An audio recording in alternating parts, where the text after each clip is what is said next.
States of America and to the republic for which it stands, one nation, under God, indivisible, with liberty and justice for all. Okay, we have Reverend Peggy here tonight. Is she? Oh, there she is.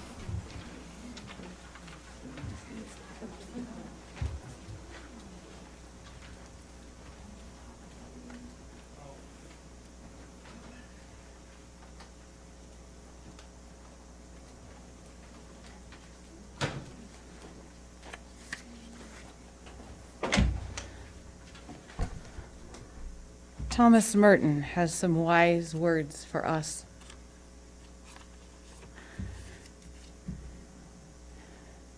He was an American priest and writer and theologian and mountain climber. Thomas Merton's prayer, which resonates with me and perhaps with you. My Lord God, I have no idea of where I am going. I do not see the road ahead of me. I cannot know for certain where it will end. Nor do I really know myself, and the fact that I think I am following your will does not mean that I am actually doing so. But I believe that the desire to please you does in fact please you, and I hope I have that desire in all that I am doing. I hope I will never do anything apart from that desire. And I know that if I do this, you will lead me by the right road, though I may know nothing about it. Therefore will I trust you always, though I may seem lost and in the shadow of death. I will not fear, for you are ever with me, and you will never leave me to face my perils alone. May we remember that, all of us here, and may we remember all the people in this world who depend on us to make wise judgments, even this far away from places we've never heard of. Because if we don't do it together, it won't get done. Amen.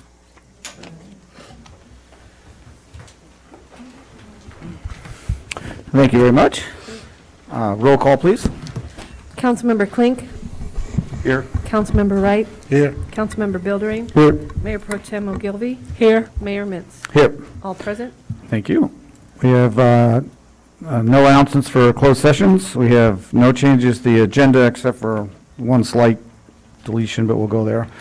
Announcements. These proceedings will be viewed on demand on the City of 20 Palms website at www.20palms.org. You may also live stream this meeting by going to our website and clicking on the meeting agendas link. Awards, presentations, and appointments. The first one is a presentation for Cash for Trash. That's next meeting. They're not here today. Second one is a presentation of the members of the Arts and Public Places Group for the new street side banners. Thank you, Mr. Mayor, and I'd like to make the introductions, but then have members of the PAC and the artists come up. This is an example of the city's continued support for art in public places. About a year ago, some members of the PAC Public Arts Advisory Committee got the idea for art banners specifically to display in between our events, of which we already have banners. That's kind of a way to make a colorful statement in between of those events. So in May 2020, the call went out to local artists for artwork for banners. PAC reviewed and selected 6 art pieces that you have before you this evening. Most of the funding came out of the PAC budget, that is annual appropriation from the city. And these 6 banners were produced 6 times for a total of 36 banners. So I'd like to turn it over to Pat and members of the PAC to make the introductions. Okay, good evening, council members, and I want to thank you for all of the PAC members for allowing us to have such a good time doing this. It was really fun, and I'm going to let Vicki introduce everybody because she's much more familiar with people. Thank you. I want to remind everyone that these artists have donated their artwork to the city for the banner project, so we're very grateful for that. And first I'll introduce Rainey Armstrong, who has done the one on the far, our watercolor artist from Joshua Tree. I'm sorry, I'm pointing the wrong way, I think. And we have Jenny Bate, who has come up from Salton City, who does a lot of, these contribute to a lot of our art in town, right? And Jenny is a mixed media artist. And amazing young Hannah Campbell, which has 2 of her banners up there, who works in Inktense pencils, and they're drawings. And I think they're really, really beautiful, and we really thank you for that. 2 of the artists who couldn't be here tonight are Naomi Brown, who has the orange Joshua Tree, it's oil and acrylic painting, and Kelly O'Sullivan, who many of you know as a longtime photographer in town.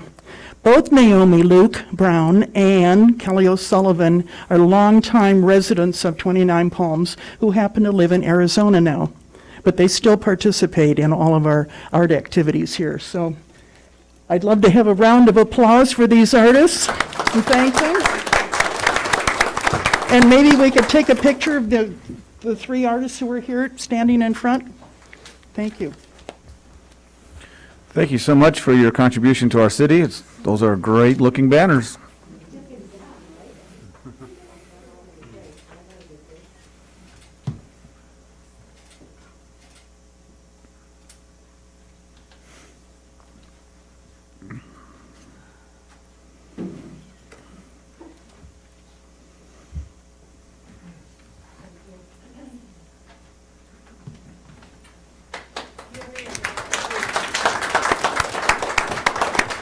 And hopefully, Mayor, we'll have some others. We still have more polls than we have banners, but, yeah. Not saying Okay. this is an annual thing, but could be a periodic thing. Oh, good. No, that will definitely make our city look a lot better. Presentation by Jennifer Cusak from the Government Relations, Southern County Edison.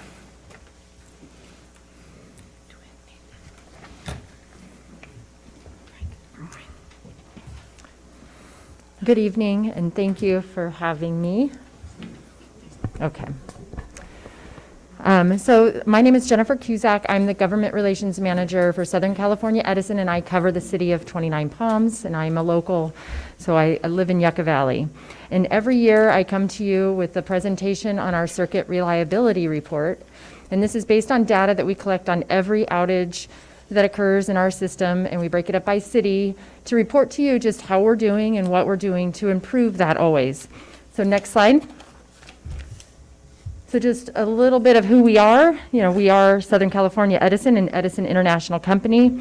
We're one of the largest utilities in the country because of the area that we serve, 50,000 square miles in Southern California, all the way up to Bridgeport, Santa Barbara, and down into Orange County and out to the river, out east. So we've been around 130 years, and what our company's done is really built the infrastructure that helped build our communities. And of course, we continue to maintain that over the years. We are highly regulated. We are a natural monopoly because you don't want 2 sets of wires running through your community. So in the world of economics, we're a natural monopoly, and for that reason, we're highly regulated. Our grid, next slide, includes 50,000 square miles, as I said. We have thousands of circuits, millions of poles, and this includes both distribution, which are the smaller lines, and then the larger transmission lines that take the power further distance. And then almost 1 million transformers that help to step down that power to the lower voltage to serve you. Next slide. So we have an annual investment of $5 billion a year to maintain, improve, and harden our grid. And this has been ongoing for several years and even dates back decades. Maybe not to this level in investment, but we certainly have stepped it up as the grid has come to a point where we have to replace it. We always try to make it live as long as it can so that we can keep our rates low, but you know, when it becomes necessary to invest, we are doing so. So we're upgrading the grid for reliability, which includes upgrading underground cables, poles and switches and transformers.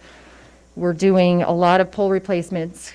We're also improving our system and changing the way it's built in high fire risk areas to reduce wildfire mitigation. And this includes covered conductor, composite poles, and we're also bolstering our situational awareness and our emergency response. So we also invest in transmission, so connecting the renewable energy into our grid, continuing to strive for zero emission energy. We also update our grid for grid readiness and implementing new technologies along the way, so more digitizing the grid. It's no longer just pull a circuit switch open. It's all, can be remotely controlled in many places. So in 2020, we did, $5 billion worth of capital investment, which included a lot, even in our rural areas and throughout our whole system. Next slide. A lot of our focus is on wildfire mitigation, which includes,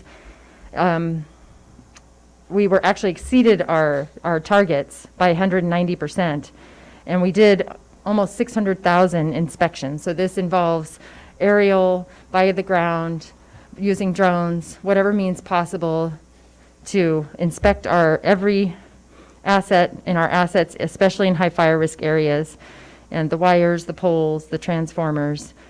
And this includes distribution and transmission. Then we plan certain circuits that are in high fire risk areas for covered conductor, which is a wire that has a plastic coating on it to reduce any spark when something blows into the line, installing the fire resistant poles, faster acting fuses, and adding more circuit ties and sectionalizing devices so we can isolate outages and reduce the size of the outage while we make repairs when there is an outage. Either it's caused by an emergency or something that we have to do to turn off the power to maintain the grid. We have also a very aggressive hazardous tree removal and trimming program, and then weather stations.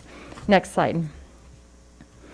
We also have implemented public safety power shutoff. It doesn't impact your community very much. There are a couple circuits, kind of lower risk public safety power shutoff circuits, but we have used the data in past years to kind of identify the circuits throughout our service territory that have, we've been able to install cover conductor and reduce the need to turn off power during those high wind, low humidity, fire weather events.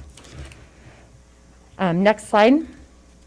So while we're managing wildfire risk throughout our service territory, we're also still focused on the state's clean energy goals, which we have a number of white papers. We're just releasing one again, and this really kind of outlines kind of our role and what we believe we have to do to meet the state's carbon reduction goals. And this is just an overview. So we'll get to the reliability report next. I know that's why I'm here. So we track every outage, and we use this data to help plan improvements to the grid. And these metrics are industry standard metrics that we use to measure the reliability. Next slide. So there's, these are the standard SAIDI, SAFE, and MAFE is what we call them. So the top one, SAIDI, is the total minutes every Edison customer is without power due to a sustained outage, which is anything over 5 minutes, and divided by the number of customers. So we get an average there of the sustained duration. Then the next one is frequency, average number of times a customer may be out. And then the bottom is the momentary, anything under 5 minutes. So when you see your lights come on and off, we track that too. And we use this data in grid planning meetings with our engineers to look at what circuits need the most attention. And some of that depends on, what is it serving? Is it a hospital? Is it a high priority circuit for that reason? Is it lots of customers? And next slide. Here's the number of circuits that weave in and out of the city. There are 14 circuits. Next slide. And so here is really the important slide to focus on. Red is our overall system reliability, which is relatively good. In the industry of electric utilities, we actually perform quite well compared to other utilities. A lot of that is, the climate in California is great. We don't have a lot of hurricanes, but we do have wildfires, and all that data gets implemented into this report. But the blue is 29 Palms, the city, and how we perform in the city. And you see over the years, it has gotten better. Some of those, the tick up in 2019, likely due to a storm or some monsoon or some single event. We did have some circuit called the Hemo circuit coming into town that feeds a lot of 29 Palms, and when that goes out, it can have a broad impact. We had an outage a couple weeks ago, and that was kind of outside the main substation, and it affected a lot of people, but we try to get that repaired as soon as possible. So overall, in 29 Palms, the average duration that a customer may be out in 29 Palms is 232 minutes a year. The average number of times is 1.3 times. And some customers may not experience any outage at all, and others may experience more than that one, but this is just an overall average. And then the 2.6, the bottom chart, and this is just based on 2020 data, the average customer experiences 2.6, like a momentary outage, and a lot of these could be lightning strikes or weather-related. Mylar balloons are a big cause of outage out in our desert. They blow into the desert from the LA Basin or the Coachella Valley. They land in our desert, and then when they come in contact with our power lines, it's a big problem. In our service territory, we have about 1,000 outages a year just due to Mylar balloons. So, next slide. We take this data and we also look at what causes them. So a lot of the cause of outages in 29 Palms is due to vegetation and animal. So where a tree or branch, a palm frond blows into the lines, or an animal gets into the lines. We have other, which is we don't know what happened. They get out there, it could have been a balloon that blew away. Equipment failure is where the equipment actually just failed. Maybe it was people are drawing more energy than what that equipment had been sized for. Maybe they added a bunch behind their meter and we didn't know it, and they're drawing more, and so that transformer burned up. Or maybe there was damage from a storm that you couldn't quite detect with our inspection, and then it later failed. So there's a lot of reasons why equipment can fail. Even fairly new equipment can fail. And underground equipment can fail. Operation is just where we find something upon inspection that may be a hot transformer. They take a temperature read, they say, oh, that thing is going to fail, we've got to take an emergency outage now. So that's based on operation. And then third party is car hit poles, or like dig-ins, underground dig-ins. And then the next, and that was for the total duration. So when we look at the SAIDI numbers, and the next slide is the SAFE numbers. And very similar, except for equipment failure tends to be the main cause of the frequency. And a lot of that time you may have one circuit fail, but we can switch around the circuits and bring people back up with power. So it may be momentary. Maybe that one circuit went down or a portion of it, but we can feed you through another direction. And we have some redundancy on the grid. And then vegetation, animal, and other. So the next slide is a map of all the circuits. It's kind of color-coded by circuit. Very hard to see on this, but this report is available online and you can zoom in on it. It's a PDF. We have it on our website for all of our cities, and it's available to you and the public, and then you can zoom in and see what circuit you may be on. In the next slide. And this is a dot map of all the projects that we have planned this year. So this was a snapshot in time in January. We've been busy replacing poles, doing circuit upgrades, replacing transformers, and of course accommodating any growth or new services in your community. And so you'll see just by the looks of that, we're doing a lot of work everywhere. And that's where you may have a maintenance outage. This is critical work that we have to get done, and we schedule it at a time where we can get it done quickly and give people notice. And with that, that's about it. That's all I have. Their back slides are really kind of the circuit by circuit performance metrics. Okay, any questions for Jennifer? Comments? Okay, just keep the lights on. Thank you. Yes. And computers, right? Oh, and computer, well, yeah. Thank you. Thank you, Jennifer. Okay, our 85th Annual Pioneer Days event update. Good evening. Thank you for having me, allowing me to come and talk about the fun stuff happening in 29 Palms. Beginning this Friday, we have our kickoff mixer, which will be held across the street in front of the mural number 5, which is the Desert Storm Homecoming and Victory Parade. It was repainted about a year ago now. We just haven't been allowed to have a proper unveiling. That will take place in November. But we are trying to drum up interest, and so we chose that as the location for our mixer. And that will be from 5 to 9, and we'll have food, music, fun, and lots of information about the happenings of 29 or the Pioneer Days. Arm wrestling, registration, stick horse races are a new addition this year. Our Children's Day, our Little Miss and Masters contest, the parade. You can buy wristband tickets for the carnival there. Pretty much anything you want to know about Pioneer Days, it'll start there. We'll introduce the Grand Marshals.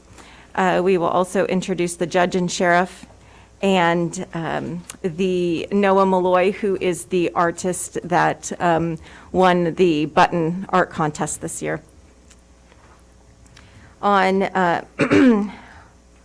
the Gentleman's Guide to Love and Murder is a show that they'll be playing over at the Theater 29. That'll be happening the 1st through the 24th of October. So if you get a chance, go by and check that out. Little Miss and Masters will take place on the 13th over at Lucky Park. There's a Wild Wild West hoedown on the 14th. Again, we have the carnival that runs the 14th through the 17th. And we have the firefighters pancake breakfast will be happening this year for everybody who likes to take part in that before the parade. It's definitely 29 Palms tradition. And the parade starts at 10 a.m. Then we have Children's Day. We move on to the Old Timers Gathering. Again, Saturday night at Lucky Park, we have live music, food vendors, beer booth, carnival, etc. Any questions? No? All right. Well, I hope to see everyone there. And I hope to see everyone at the kickoff on Friday. Thank you. Okay. Thank you, Christine. Okay, we just want to make sure we have a proclamation honoring Hispanic Heritage Month. That's this month. There was nobody here to get the proclamation, so. Okay, city comments and reports attended, meetings attended. Stephen? Thank you, Mr. Mayor. I attended only one meeting, that was the VHR committee meeting we had 2 Fridays ago, right after our last meeting. We got some good verbiage, some things going, things are moving, so that's all I got, Mr. Mayor. Okay, thank you. Joel? Thank you, Mayor. I attended the League of California Cities, now known as Cal Cities, conference up in Sacramento this past week. A lot of discussion on racism and equity and transparency and other things that are going on in the state. VHRs was another one that was, they had a meeting on that. So good conference and a lot of things that I remembered that I hope to bring back to 29 Palms. And I will now be going to in-person meetings to the San Bernardino County Transit Authority starting in October. I guess you cannot have any more meetings via Zoom because of the Brown Act, they're saying. So we will be starting that on October 6th, I believe. That's it. Matt?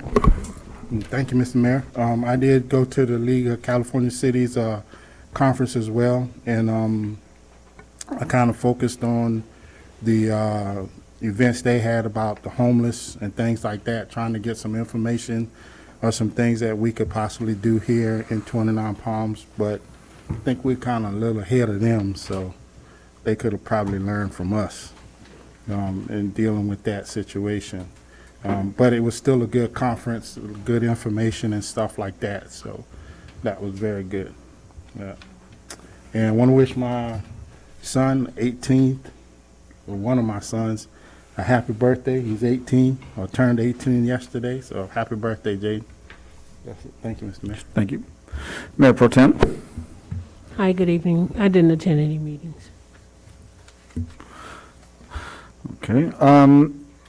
We had, yesterday we had a Zoom meeting for Mojave Desert air quality, and just kind of what Joel was saying, we're already going to do a Zoom meeting if they'd like for October, and then our next meeting won't be until January. But we have to have an in-person meeting because the state law says you got to give a 30-day notice if you're going to also include the Zoom meeting with your live meeting. So it's kind of, since we're not meeting in December, we have to meet in person in January unless something else happens. So that's kind of what it means. So, and I also had VHR committee meetings, and then I went to the League of Cal City. Got to get that straight. Went to several seminars, all quite informative. I even got up 8 o'clock in the morning and went to the VHR one on Friday. So there was a lot of things going on all around the whole state. So it's sometimes it's good for us to get up there and find out what's going on directly from those folks in Sacramento. So, okay, consent calendar. All matters listed on the consent calendar to be considered routine by the City Council will be enacted by one motion in the form listed. Any item may be removed from the consent calendar and considered separately by the City Council. The public will be given an opportunity to comment on consent calendar items prior to the City Council action. Does anybody want to pull any items? Seeing none. Anybody from the audience want to pull any items from the consent calendar? Seeing none, I am going to make one comment on the legislative monthly report. SB 9, it's referred to as the duplex bill, was signed. So if you see a duplex going in your single home residential area, according to the state, they can build it. So that's not us. So I am also, though, I'm going to abstain from item number 11, that is the Project Phoenix warrant register that I will be abstaining from. So other than that, I'm looking for a motion. I move the consent calendar as written. Second. Okay, any other discussion? Hearing none. Cindy? Councilmember Wright? Aye. Councilmember Bilderrain? Aye. Councilmember Klink? Aye. Mayor Pro Tem Ogilvy? Aye. Mayor Mitz? Aye. Approved 5-0. Thank you. So obviously we had no items removed from the consent calendar, so we're going to the public hearing, redistricting process required by state law. Well, thank you, Mr. Mayor, members of the council. The recommendation from staff is to hold a public hearing regarding the state-mandated redistricting process pursuant to Election Code Section 21607 and 21607.1. Just by way of a little bit of background, before I turn it over to our city attorney, Patrick Munoz, as the council will recall, back on March 23rd, the council approved a contract with NDC, National Demographic Corporation, on doing the process, working through the process. As part of the process, there was outreach. The NDC strongly recommended Trepepe Smith for the outreach. The city has been waiting for the census data to come out, which it came out. I know Mr. Tatum will address the data. I think it was incorrect data that first initially came back, so they've been working through the process. Trepepe Smith is engaged with the city, and the outreach process will begin probably within a week. Our website will be up and running, along with doing all the interactive maps and all the requirements associated with that. At this time, I'll turn it over to Mr. Munoz to talk about the law. Thank you. Good evening, Mr. Mayor, members of the council, members of the public. The districting process is just that, it's a process. The election code has a number of steps that the council has to go through. And just by way of background, for really the benefit of the public that may not be following this as closely as you, this all started for the city of 29 Palms several years ago, when we received a letter from an attorney that was taking advantage of the way the law was written, basically telling us that if we didn't district, that he was going to bring a lawsuit against us. We did some presentations at that time, which you may recall, and I won't go through the whole thing, but the very unfortunate reality of the situation is that this was a law written by lawyers to benefit lawyers, which I'm sorry to say is just kind of the harsh reality of it. The standard that must be met to win a lawsuit if you didn't district was simply something called racially polarized voting. And if you dig into that and what it means, I mean, it sounds terrible. Nobody would want that. It sounds like, right? It's like getting chickenpox. No one wants that, right? But if you really read into it, what it simply means is if in your community, statistically, you can point to groups of the community who might have different views than other groups in the community, which is, it's almost impossible not to have that. It's a human nature issue, and all the statistics that are out there, that the studies that we had, the evidence we had, shows that not only would we have lost that case, but virtually every city would have lost that case, which is incredible considering at that time, if I remember, we had an African-American council member, 2 Hispanic council members.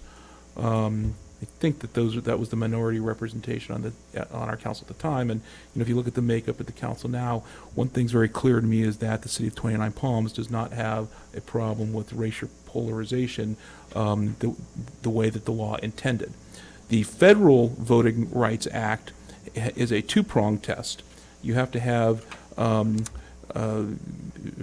the voting outcome where you can say that there are certain groups of the community, minority groups in particular, that might have views on a subject that are different than other community views. But then there's a second element which says it actually has to have an impact in the community.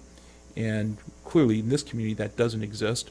And it was by design that was left out of the California Voting Rights Act, which is what led to a whole slew of litigation. There was one firm in particular that is the firm that sent us the letter we received that was making literally a career of going around and suing cities, saying, if you don't do this, we're going to sue you. And, and the reality is they would have won. Even more painful was that just because they sent the letter, they were entitled to recover attorney's fees. And so the city had the pleasure of writing them a big check for having to go through this process.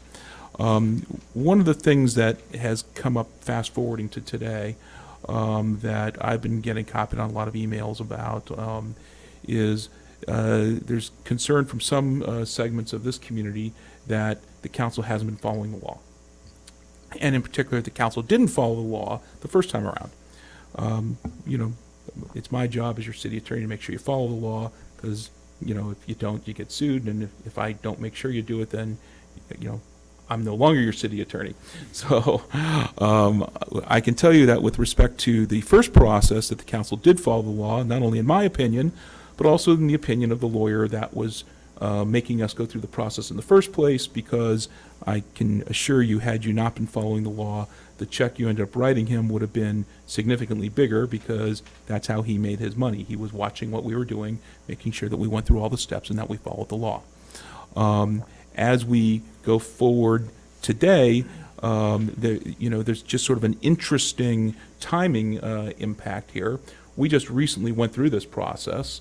It's relatively new to this city, and that's just sort of a factor of when we received the demand letter and we had to go through the process. You are required once every 10 years when the census comes out to do it again. So here we are, having just literally gone through the process, and we're faced with doing it over again. And that's simply a function of the coincidence of timing. So this is not something you'll have to do again for another 10 years. In terms of going through the process, you are required to have 4 public hearings. This is the second of those. The first 2 are really just to have an opportunity to let the public know what's going on, to get any input that the public may have. You are literally not allowed to have maps that you're considering in those first 2 hearings, which is why we didn't have them. We were able to go forward without maps because we didn't have the census data yet, which let us go forward, even though we didn't have maps, because you didn't have the data, which is what you need for the maps to go through the process of balancing them out to make sure you have relatively proportionate population in each of the districts, and some other niceties that we have to comply with. So those first 2 hearings, including tonight, is really, you can think of it as almost informational in a sense.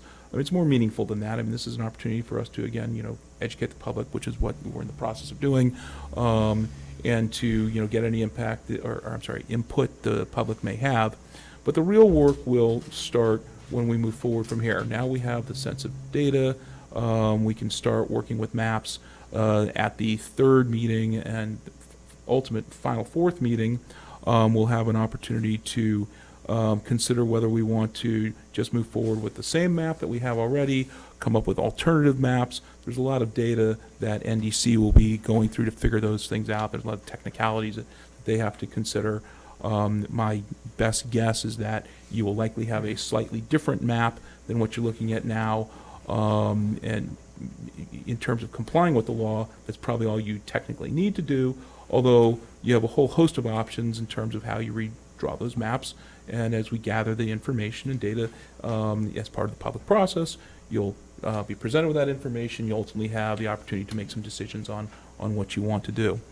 A few specific points that I've been made aware of that are being discussed in the public that I wanted to touch on. The first is the idea of an advisory committee.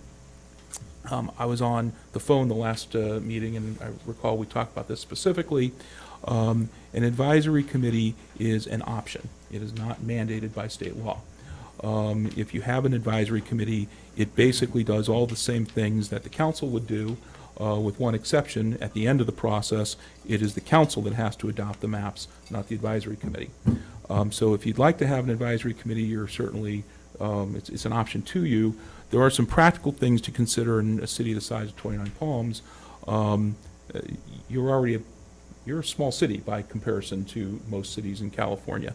The challenges that you're going to face to address the districting issues are much smaller than the challenges other cities are faced with that have populations of 100,000 to 300,000 people. I mean, it's a much smaller process here. You have the tools and the means to address these issues on your own if you want to, unlike some cities where you have a council meeting that starts at 8 in the morning and it doesn't wrap up till 10 o'clock at night, and in some cases it might go for a day or two. You know, in this city, you've got a number of significant things on your agenda this evening, and we'll probably be out of here. You know, I'd be surprised if I'm here at 9 o'clock still. So it's, you know, when you take into account your workload as the council, you have to ask yourself, do you need this? It's certainly an option that's available to you, but in terms of something that this city needs, it doesn't strike me as someone who deals with lots of cities as something that's really necessary here. The level of interest that you've had in this issue in this city, both in the prior districting issue and what we're seeing so far now, in my mind doesn't justify having the committee, the commission I should say, because it's a manageable group of people that seem to be interested. You can hear what everybody has to say in a meeting setting without having to have day-long kind of hearings and that sort of thing. And I say all that in this context. The other thing that this city is faced with is budget challenges. Being a small city means that you don't have the same kind of revenue as a lot of bigger cities have. And the costs, once you start having a whole nother meeting body, so if you had a commission, it would be a legislative body.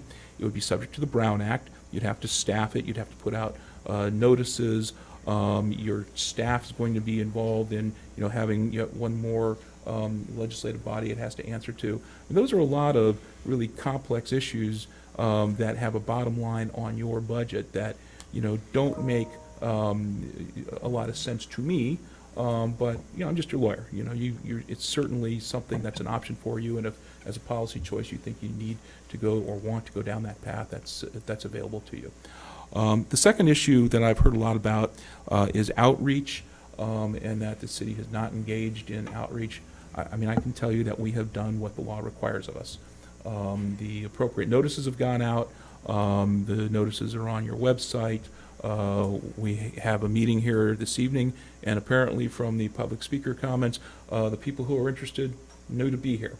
So, I can tell you that it may not be the most outreach that's possible, and there may be people, well, not maybe, I can tell you from the emails I've seen, there are people who want more outreach, but you are complying with the law.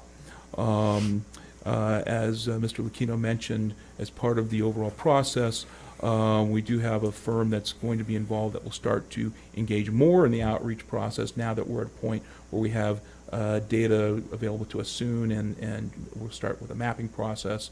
But that's above and beyond what's legally required. And then finally, I kind of heard a comment in one email that I thought was worth addressing, and my words, not theirs, but the idea that we're burying the process in your busy meetings. And I sort of really already touched on that, I think, in my other comments. These meetings may be busy by 29 Palm standards, but these meetings are not busy meetings by the standards of the other 330 cities that exist in the state of California. Your agendas are relatively light. You do a good job of getting through your agendas, but this is an important public issue, and rather than saying that it's buried here, in my opinion, it's exactly the opposite. It's highlighted. This is the one time and place where you have a televised opportunity to present the public's business. You have a reporter that's present at virtually every meeting. Rather than being buried, to me, this is the most transparent place where you can hold meetings like this.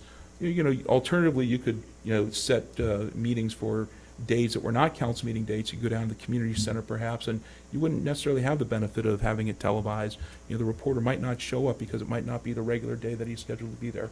I think that you're elected to make these decisions, and you're doing it in the forum that the law requires you to operate in, and I think it's quite transparent. So, bottom line question that I was asked to address by the city manager tonight is, are we following the law? And, in my opinion, yes, the answer is unequivocally that we are following the law. And I touched on the other couple of issues that I heard about as well. With that, I'll turn it over to the city manager. One thing I'd like for you to address, just for transparency, there's been a lot of questions on the lines, how they were drawn in the Marine base. Could you just let them know that that was part of the law, that wasn't something we just thought about and just threw in there? So the Marine base presented a special challenge to the city. We had to consider, how do you take an area that's geographically almost the same size as the rest of the city, but it's only contiguous to the city at the one location where the borders line up, and how do you fold that into the city, into this districting system? And the problem was that the base is big enough and has enough population that you could make it almost be not only one district, but maybe two districts. One of the things we have to do is balance each district by population. And so it's a real challenge when you think about the fact that the goal of the California Voting Rights Act is to ensure that that minority groups are appropriately represented on the council. On the base, if you are enlisted or an officer in the Marine Corps, you can't be on the city council. And so when you think about it analytically, we're going to create this huge area, but the people who are eligible to be on the council is actually a very, very limited number of the people who are on the base. The other challenge is when you look at the impact of voting, how many people are on the base that are actually voting in our elections? And again, it was a very, very nominal number as compared to the overall population. So we had to consider things.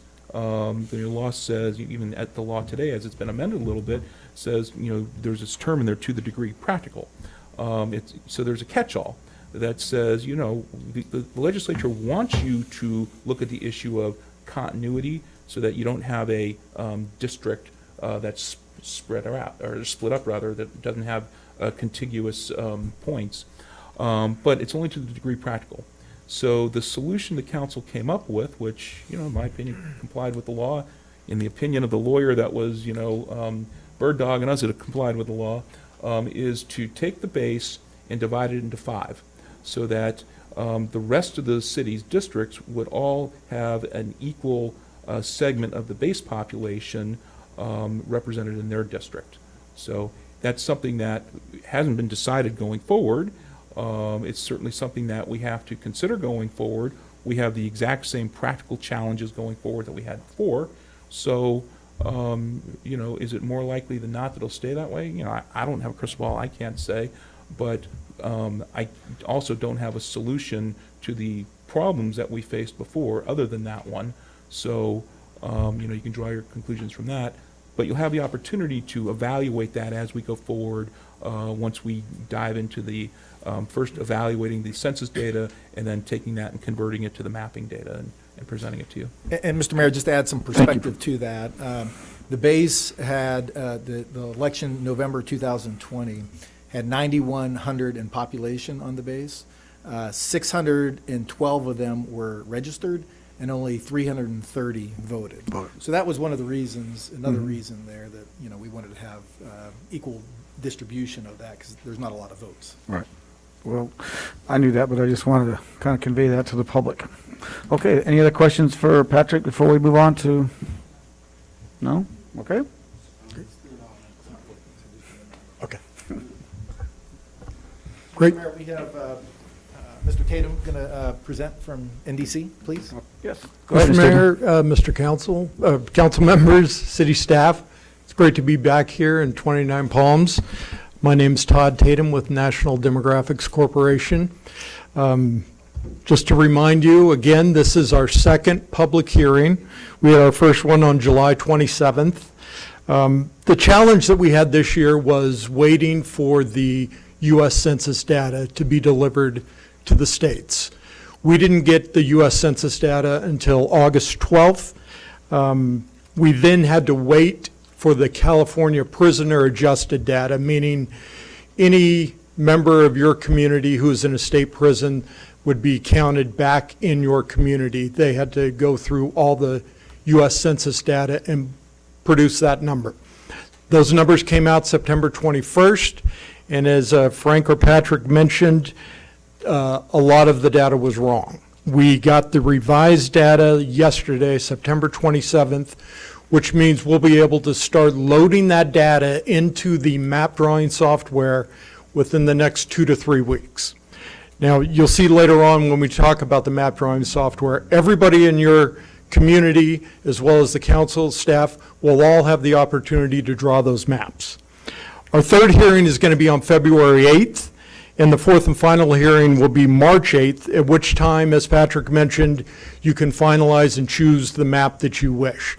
The fact that we don't have a hearing until February 8th is actually a plus, meaning that we can encourage the public and everybody in your community to please draw maps. Solicit maps. You'll see there are going to be numerous ways to draw maps, and we encourage everybody to be a part of this process. Next slide, please.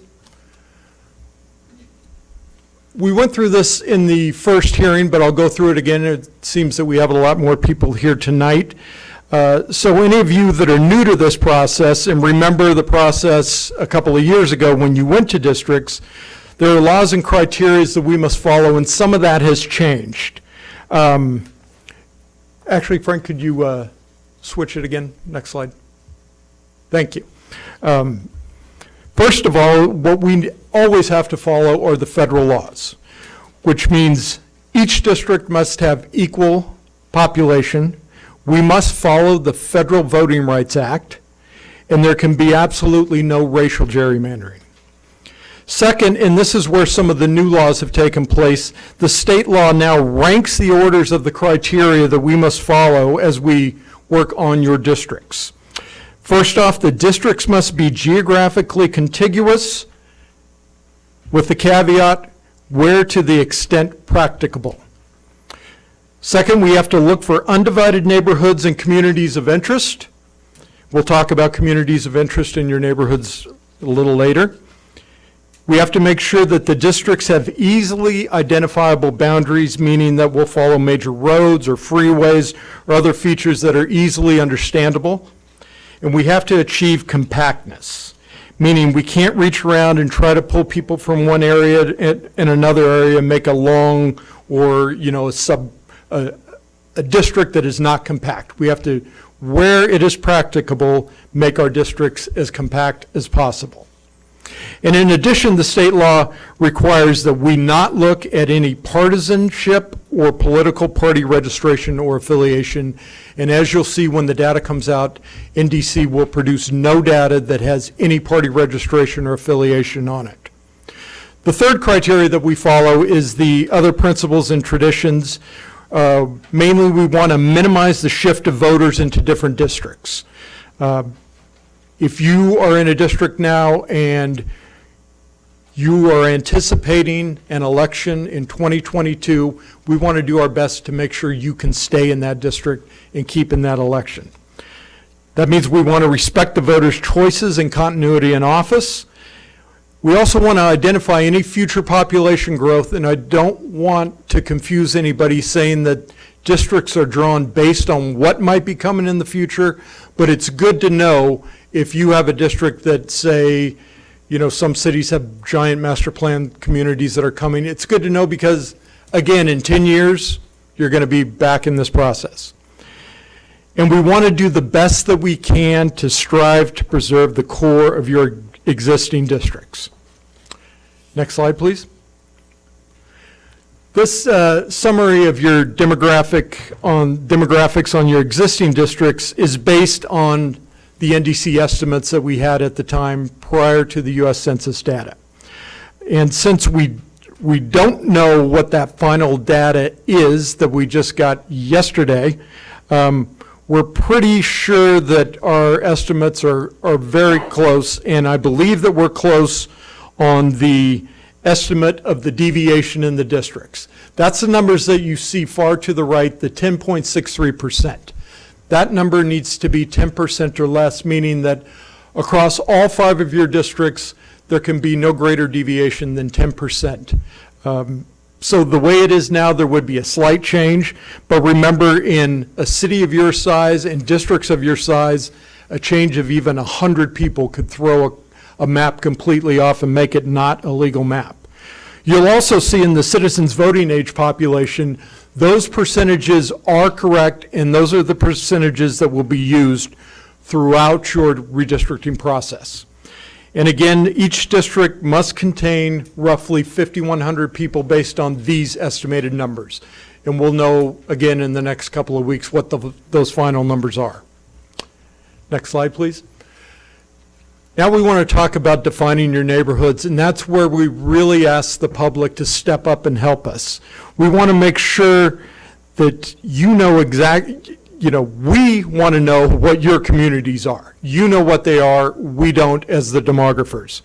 And we want you and the public to help us with that. Examples of physical features for your neighborhood could be, any natural dividing lines that you have in mind, highways, major roads. I know for sure you have no rivers out here, but maybe there's some sort of canal, definitely some hills, areas around parks or schools, and any other neighborhood landmark that is unique to your area. And if we don't get any public testimony or input from the public or staff or council, then we have to go off planning records and other similar documents to make those designations.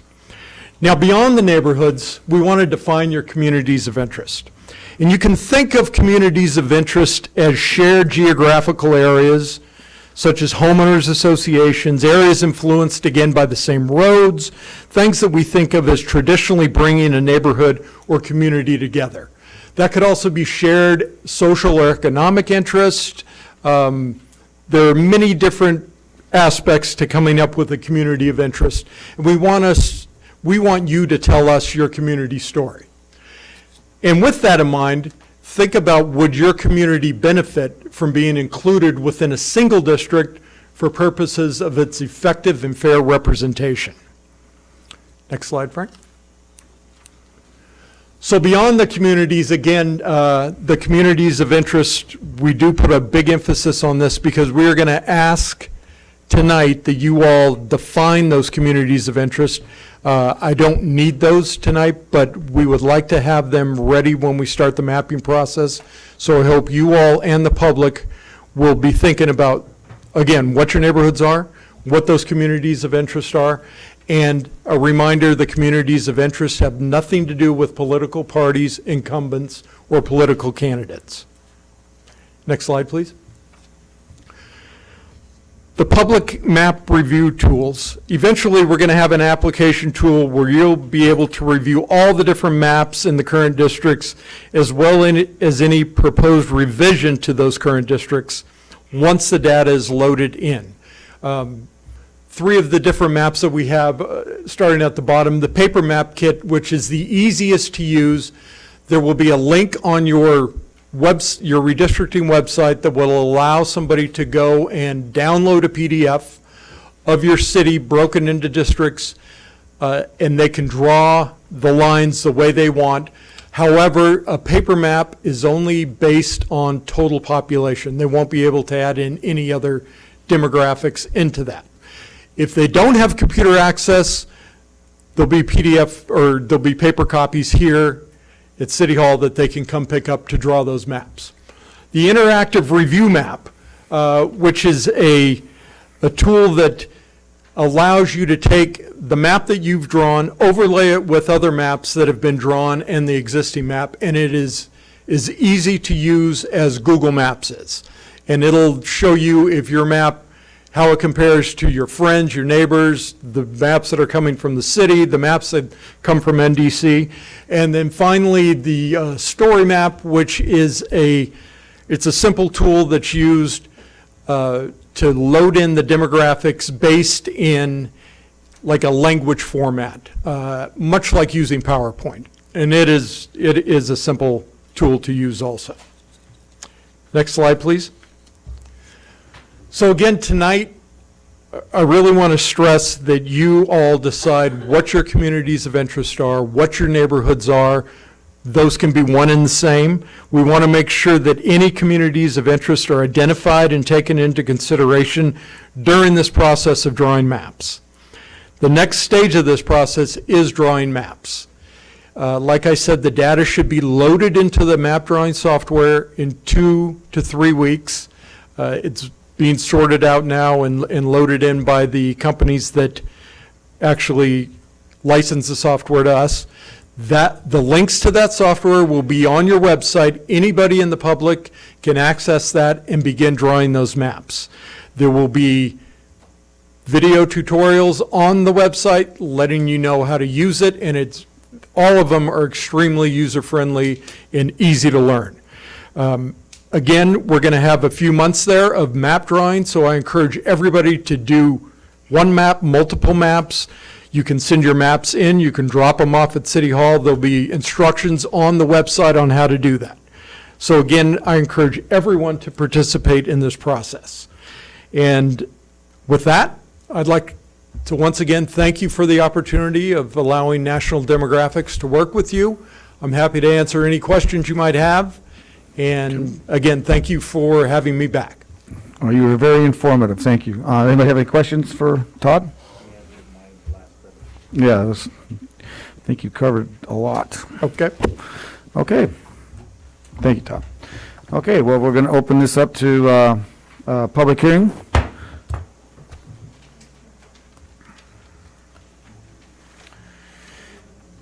Okay, Cindy Bernard. Hi. Unfortunately, I'm going to have to rebut some of the things that were just said. The city has an obligation, a state-mandated obligation for robust citizen outreach and engagement from the first meeting, not the third meeting. And, I'm sorry, Mr. Munoz, maybe perhaps you didn't look at the website, but this meeting is nowhere on the city website. It is not on the city calendar. It was not set out to the city email list. It was sent out as a city council meeting, not as a redistricting hearing. So there is nothing about redistricting anywhere on the city website. So let's just be clear. 2, advisory committee. Let me read the law. A person who's an elected official of the local jurisdiction or family member, staff member, or paid campaign staff of an elected official of the local jurisdiction shall not be appointed to serve on the commission. So you are able to organize an advisory redistricting commission, and none of you are obligated to attend it. In fact, you are prevented by law to attend it. It is just a citizen commission. But he is right, it is subject to the Brown Act. So I just want to be clear. So with that, I'm going to ask you right now, Mr. Mayor, will you move to appoint a citizen advisory commission, the purpose of which... That's not appropriate at this time, so just finish your comments, please. Is it something you would vote yes or no on? I'm not going to comment. This is not a debate. This is your opportunity to address the council, and when you're done making your comments, the council will conduct its business. Let me explain why you need a citizen advisory commission quickly. It leads credence to the maps. It debunks the perception that the maps are being drawn by the council to benefit themselves.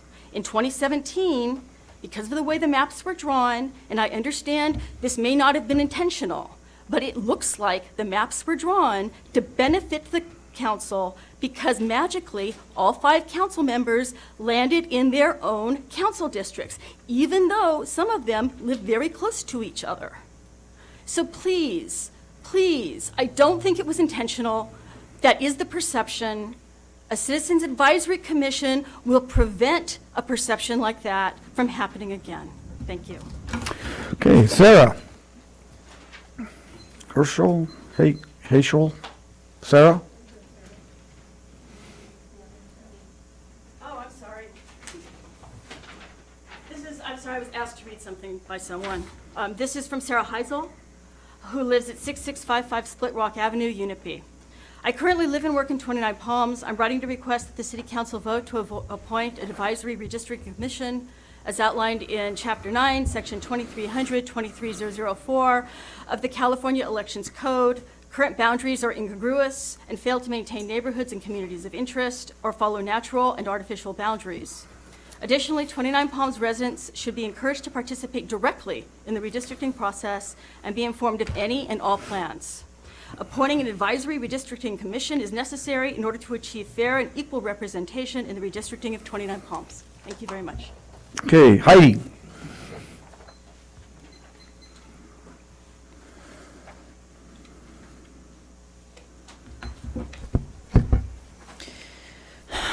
I'm frustrated with the city's lack of engagement with the concerns of its citizens. The posting of a legal notice in the legal section of the newspaper is the bare minimum on the very back page, and people have to hunt for it, which most people don't even go there. On an important topic such as this, the city leadership should be posting regularly on social media and on the front page of the paper. They should be welcoming community involvement. After all, it's everyone's city, not just of those elected or appointed to positions. We're already halfway through this process, and the community has not been really involved because there's been no postings. It's noted in the staff report regarding the presentation by NDC that there's going to be minimal changes, if anything, to the districting maps. I find this very interesting because I know for a fact that when I look at my neighborhood in Indian Cove, it is split between 2 districts. I mean, neighbors on the same street are in 2 different districts. That's crazy. That needs, Indian Cove, as to where it's located and how it's laid out, needs to be 1 district, not split in 2. And as far as an advisory committee, if I felt more confident in how the council members would act and if they would act in the best interest of all the citizens, then maybe I could see not having one, but I'm sorry. On several occasions over the last few meetings, 1 or more members has always touted that their family has been in 29 Palms for X number of years or since 19 whenever. Does that mean that they own the city? That the city is only theirs? What about the rest of us that haven't been here since whatever or for that X number of years? Doesn't our voice count too? I think you all took an oath or something saying that you would represent everyone that's lived here for 20, 30, 40, 50 years, as well as those that lived here for 1, 5, 10 years. Please do better. Thank you. Chuck, heard?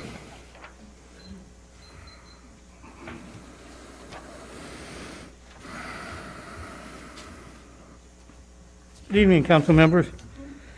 I'm here this evening to speak in regard to redistricting. I think I speak for many 29 Palms residents who are frustrated with the city's leadership's lack of engagement and transparency with the concerns of its citizens. Building public engagement is part of building a stronger community and a stronger 29 Palms. Community engagement is important, even critical to community well-being. As you know, state law requires that cities encourage residents to participate in redistricting process. The city has done little to encourage citizen participation in the redistricting process. Not even the redistricting webpage on the city website. The city should engage in a more extensive public hearing and input process. To date, 29 Palms has only done the minimum needed to legally notice the meetings. The city should appoint a fair and impartial commission to participate in the redistricting process, committed to drawing fair districts that reflect the best interests of the people, not the incumbent politicians. The districts are drawn currently are not contiguous. During redistricting, the city should aim to keep the neighborhoods intact and within a single district. And I find it really bizarre. I live in Indian Cove, and it's 2 districts. Street above me is a district. My house is a different district, and the street below me is the same district as the one above. I find that bizarre. So anyway, the seemingly straightforward process should be focused on fair representation to determine how well our city will represent the citizens of 29 Palms' interest up through 2031. I thank you. Teeny?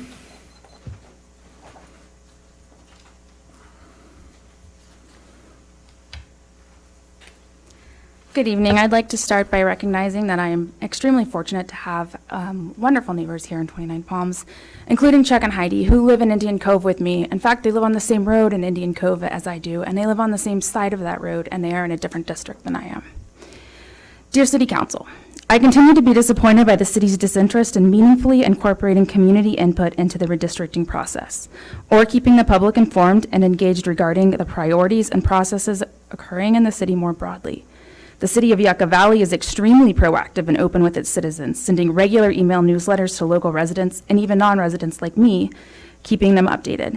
These newsletters engage with community members and keep them updated with efforts and priorities of the city, and in fact, they can all be found online on their website, should you want to look for examples. These failures are extremely apparent in the city of 29 Palms' handling of redistricting, which has not been transparent and has instead been mired in obfuscation and not clearly meeting the standards met out by the state of California. In the first redistricting hearing, which was really just an agenda item tacked onto a city council meeting, the professional company hired by the city praised the current districts as being in good standing and meeting the standards of the law. This is not the case. California law requires that districts not divide neighborhoods. Although the city has shown no effort yet to map its neighborhoods, 29 Palms Neighbors has begun an ongoing effort through community dialogue to map the areas local residents consider their neighborhoods. At present, our group has mapped 11 neighborhoods, 8 of which are divided into 2 or more districts. As this map continues to develop and be updated with community input, it will continue to be provided to the City Council. Our neighborhoods should not be divided, and the law should be followed in redistricting. Thank you. Okay, Anna. I have a statement to read from Anna. The statement is, wrong one, excuse me. The statement is from Anna Teagarden, who lives on 6950 El Sol Avenue. My City Council representatives, hello, my name is Anna, and I am a homeowning citizen here in 29 Palms. I've called this area my home for many years. I have 2 young children, and I'm a mapping specialist by trade. I'm writing this email to express my concern about the redistricting of our city. This recently came to my attention along with the realization that I have essentially heard next to nothing about it. After a search and looking for public information, of which little to none is readily available for public consumption or comment, I see that the council is not following the state-mandated criteria for redistricting. In viewing the current districts for 29 Palms, I also noticed that the contiguity of neighborhoods is not being followed. The districts also do not currently follow natural boundaries. The neighborhoods here are not united. In fact, they are often split into pieces that make no logical sense. How are we to maintain and engage our communities of interest? I am also aware that the state law requires our city to be actively engaging the community for participation and input on this process. There is nothing on the city's website. There is also no redistricting webpage, which is a requirement. How are citizens supposed to be engaged when there is no clear path to do so? The City Council needs to vote to appoint an advisory redistricting committee, which the public is allowed to ask for as outlined in Section 23000-23004 of Chapter 9 in the California Election Code. Since we are now several weeks into the process without adequate public notice, engagement, or input, this action is needed to take place during the redistricting hearing on September 28th. I must say that I love this area very much, but I'm vastly disappointed in the public engagement of this and other aspects that greatly affect our community. Sincerely, Anna Teagarden. Okay, Natalie.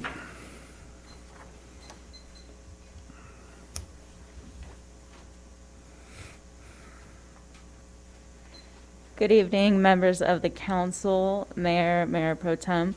My name is Natalie Zook. I am a resident of District 1, and I am here to advocate for the creation of a Citizens Advisory Commission for our city council districts, just for the sake of transparency. It seems a little hostile in the room tonight, unfortunately. And I know you guys are saying you guys have been abiding with the law, and yes, you have been. You guys have published it in the newspaper as the law requires. However, the back page, it's not as transparent as you could be. Just because you guys are abiding with the law doesn't mean you guys can't go above and beyond for us.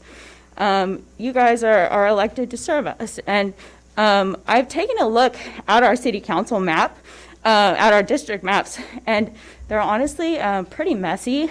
They're not contiguous either. So I think it would be great if we had a Citizens Advisory Commission. Our county has a redistricting commission, and we would be one of the only cities in the county to have one. And I think it would be really cool for us to set that precedent and get the ball rolling and get other cities involved at the community level. Thank you. Okay, Vino.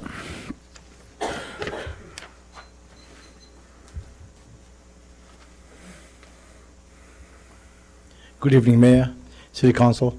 My name is Vino Nathraj, and I am a citizen in this city. I live at 71829 Palms Highway, and I have a question for our city attorney, Patrick Munoz. When there's an election, if somebody lives in the city and doesn't live in the ward that's up for election, does he or she have to move to that ward, or can they still run for election? You're talking about the district? Yes. So you're talking about a citizen, say they're in District 1, they go over to District 2 to Say run? they want to run for District 2 or District 5. I think there's some, yeah, you can answer that, Pat. Yeah, go ahead. You have to live in the district that you're running for. So even though if I'm living in the city now, I got to uproot myself and move to that district? You have to live in the district that you're running for. So you Okay. can run for the seat that is the district that you currently live in, or you're certainly welcome to move somewhere else and run for that seat. So if one goes ahead and rent a house or an apartment in the district that's up for election, is it okay? It has to be your primary residence, and you have to be registered to vote there. Okay. But you can own multiple properties in the city, and whichever the one is that you vote from is the one where you'd be eligible to run for office in. And how long before the time that one runs for office must he or she move in that district? Off the top of my head, I'm not 100% positive, but I think the answer is that at the time that you pull papers to run for election, you have to be eligible to run for the office you're running for. So I think that is probably the date. Thank you so much. Cindy, do you know that? I mean, okay. Okay. Is it possible for the city attorney to find that out, whether it's 6 months or a year, and Cindy at least get back to me? I'll appreciate it. Thank you so much, Council. Okay, thank you. Okay, anybody in the audience that did not turn a slip in would like to make any public comment before I bring it back to the council? Come on up. Come on. Well, I put a slip in. You put a slip in on this agenda item? There was no agenda item listed, so I just put the slip in. Are you James Wallace? I am. I'm retarded. No problem. No, not at all, sir. That's not. Okay. If you wanted to save it for public comment, we'd save it for that, but if it's on this This item. is the topic, I think. Yes. Okay, all right, go ahead, sir. Mayor, council members, and staff. My name is Jim Lawless, and I've resided here for over 5 decades. I seldom get involved locally unless I perceive something is broken. I am concerned about the way 29 Palms neighborhoods are gerrymandered. I am concerned about the lack of redistricting transparency, which is illustrated by no public hearings other than those buried inside of council meetings. A lack of transparency with elected officials and/or highly paid city, county, state, and federal officials usually means something is illegal about to occur. I frequently think outside the box and offer 3 ideas that might be the impetus for this lack of transparency. 1, this could be occurring because current council members have a disdain of running against each other in subsequent elections. 2, this could be occurring due to some nefarious kickback scheme to council members. Or 3, this could be occurring due to a potential merger of the Water District and the Cemetery District with the City of 29 Palms. And you're sitting there asking yourself, well, what's wrong with that? Well, the salaries of the Water District Manager and the Cemetery District Manager would disappear. So again, you sit there and say, good. The responsibilities of the manager of the district left, in this case, City of 29 Palms, would be mightily increased, and guess what? So would the salary and benefits. I am guessing that this could be, for example, an increase from $250,000 a year to $400,000 or $500,000 per year, something we need to watch. I sincerely hope that my outside-of-the-box thinking is flawed, and the council takes corrective action on this lack of transparency at this meeting. Thank you. I wish I could respond to all of that, but I'll close the public hearing because I won't. Say, anybody else in the public want to make any comments on this item? Okay, I'm going to close the public hearing. Bring it back to the council. Okay. Anybody want to make a comment?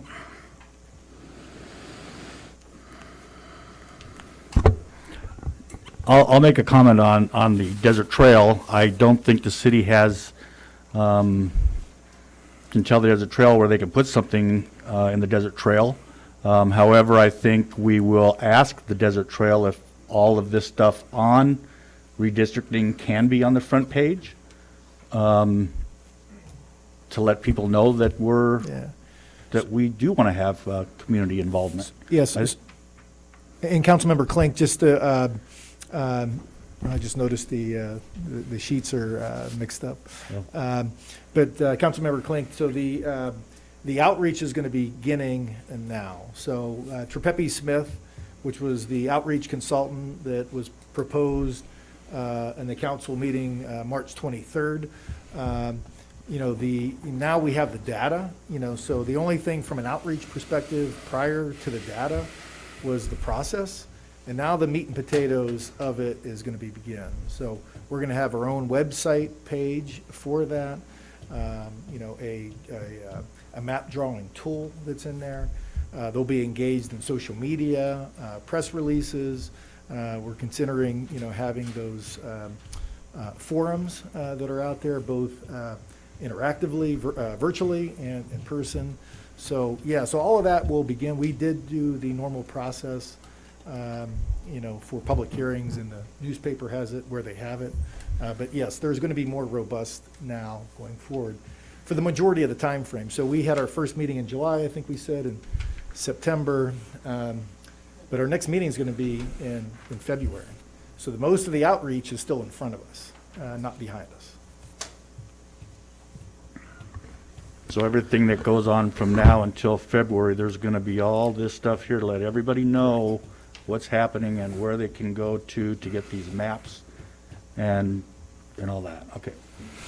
They'll actually be able to go on to the website and draw the map the way they want it and submit it. It's going to be right there in public record, and everyone will be able to see it if they want to compare it.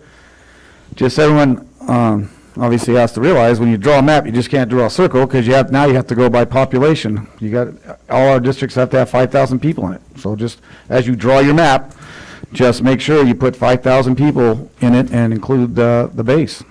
I mean, is that a good statement, Todd, to say that? Because that's obviously what you have to be able to do. Well, not only do you have to keep it balanced, but in a community as small as this, you're going to have a challenge.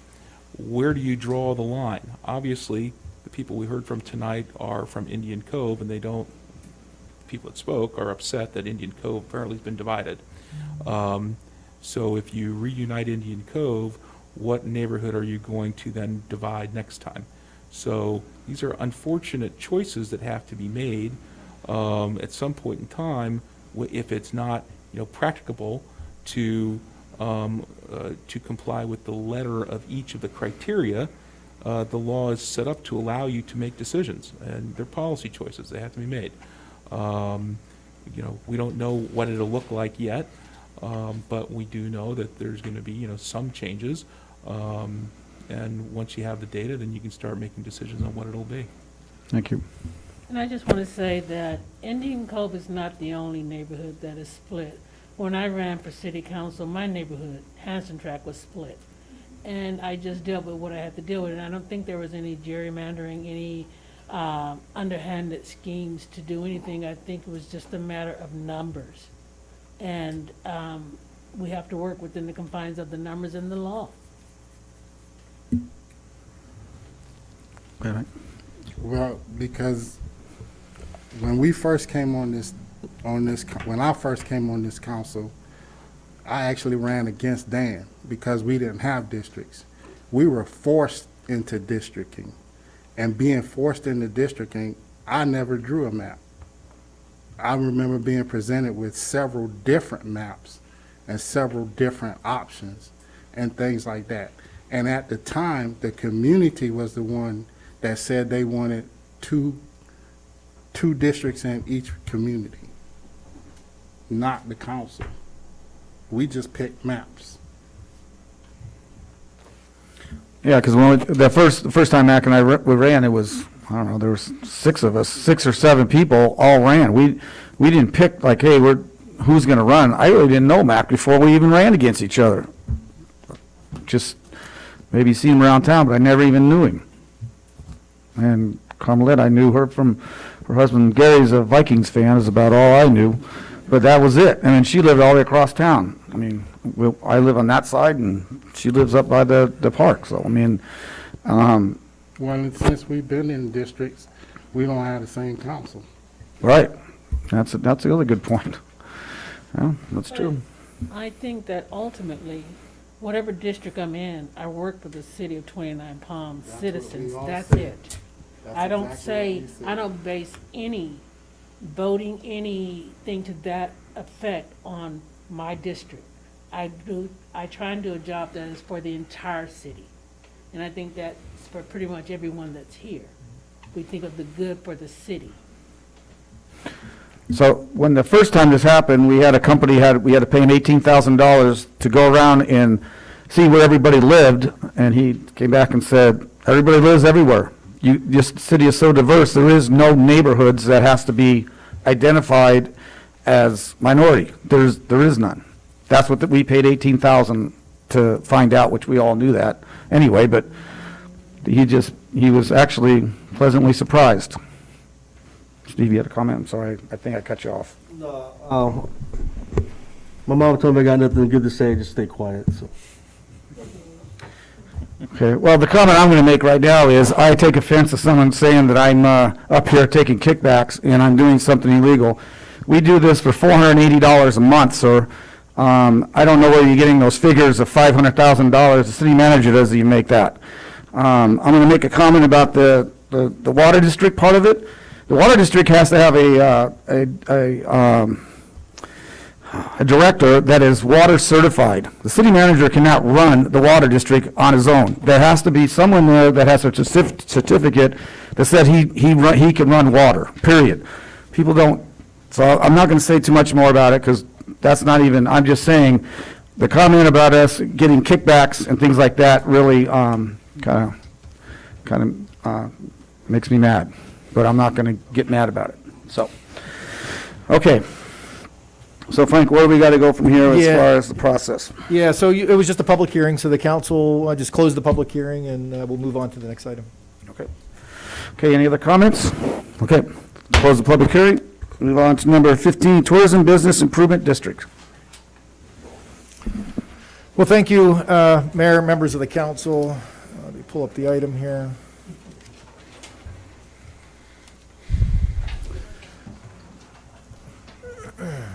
As it's loading, there's a lot of attachments on this agenda item.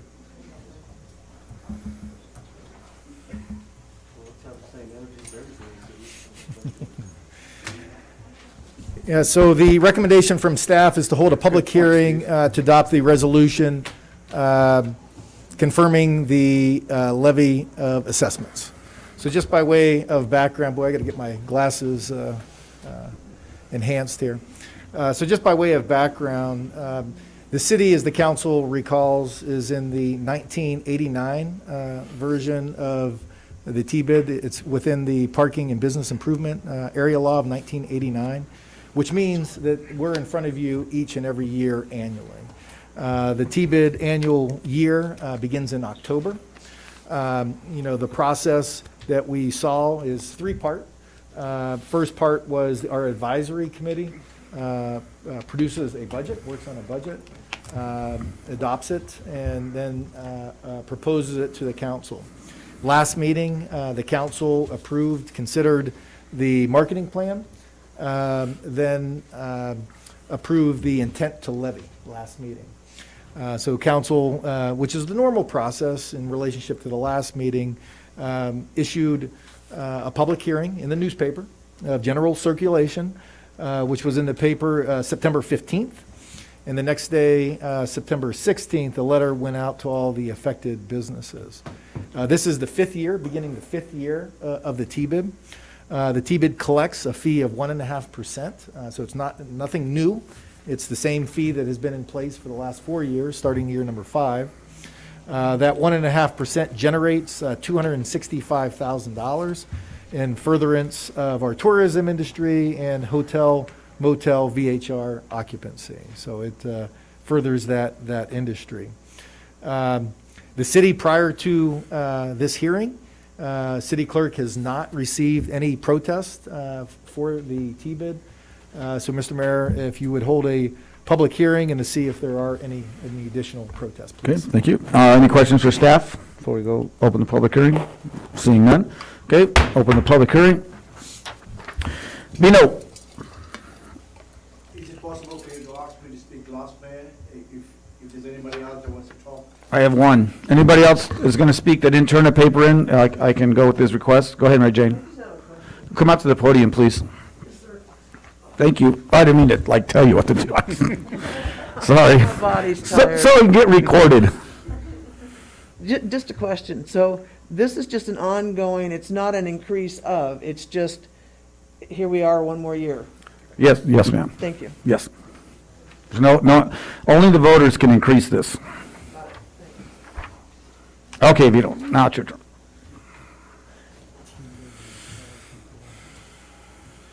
Thank you, Mayor, for granting me that wish. My name is Vino Nathraj. I'm a resident in the city of 29 Palms, and I'm also a stakeholder in the TBID program. Council, the TBID board is not giving you all the correct information. Mayor, council members, you all have heard in the last meeting how the chairwoman stood at this very same podium in front of you all and said how successful her motel was by using the TBID marketing program. What she failed to tell you all, that she owns and operates an 8-room motel in our city and with probably 1 part-time staff. I own and operate 110 rooms in our city. I have over 20 staff. 90% of my staff are sole breadwinners for their family, and they live in this community. 25% of my staff is guaranteed 40 hours a week. 75%, their hours are dependent on the occupancy of my hotel. And I know every one of you all who sit there are family members, and you know what it is to put food on the table. Jobs are important for people in our community.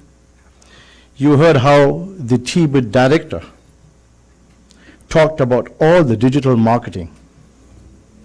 She said there was just over 4.8 million impressions per annum due to the digital marketing. What she failed to tell you all, we only have 219,000 rooms per annum.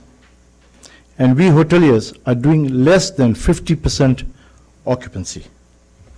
The TBIT director also failed to tell you that over the last 3 years, there was an average of 9 persons per day going to the visitor center. And the TBIT manages that center.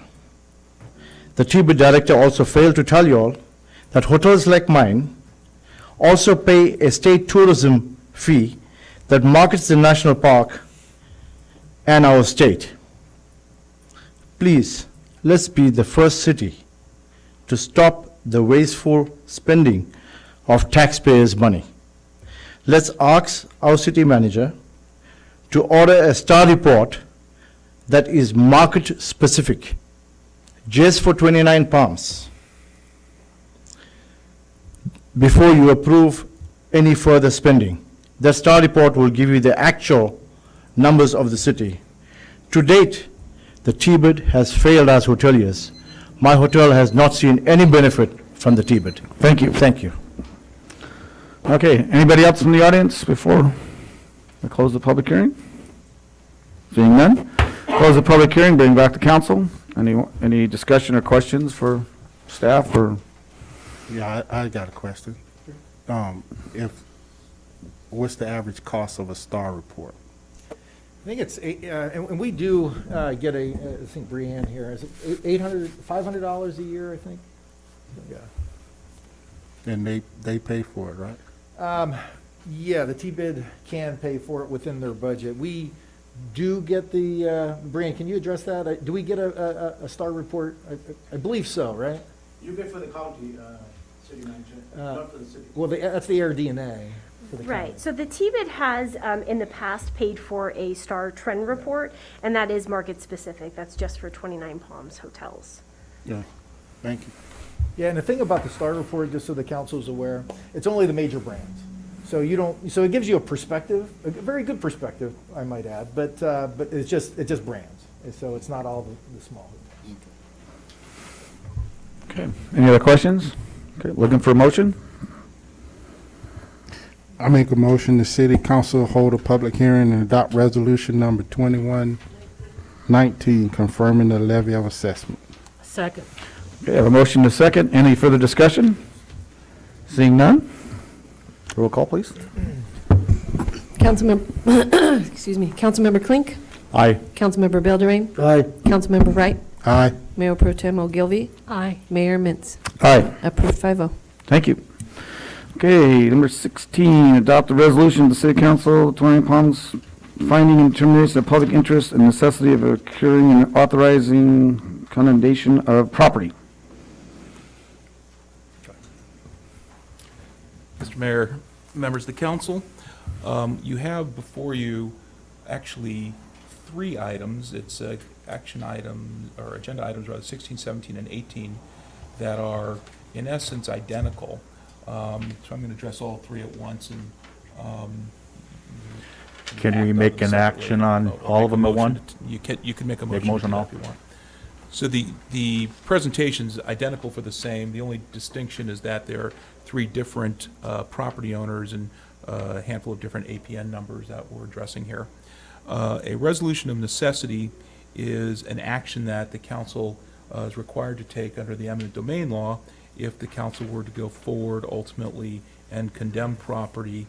Understand in this process, something that people always ask, so I want to address it right up front, that the city has to pay fair market value. We have the properties appraised.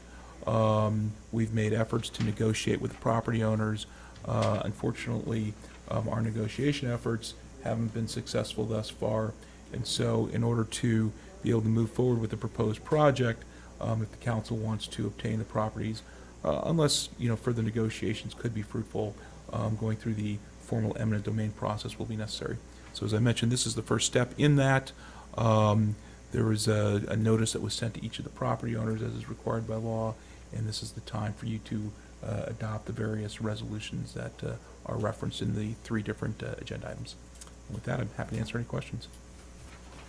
So this is just the first step. It doesn't mean we have to do this at the, at the end, but this is the first step so we can notify the property owners. That's correct. There's a certain amount of time we have to wait after this is adopted before we can go to the next step, which would be filing a complaint in eminent domain with the court, where then you start the court process where the court decides if in fact we are doing what we believe we're doing, which is paying fair market value.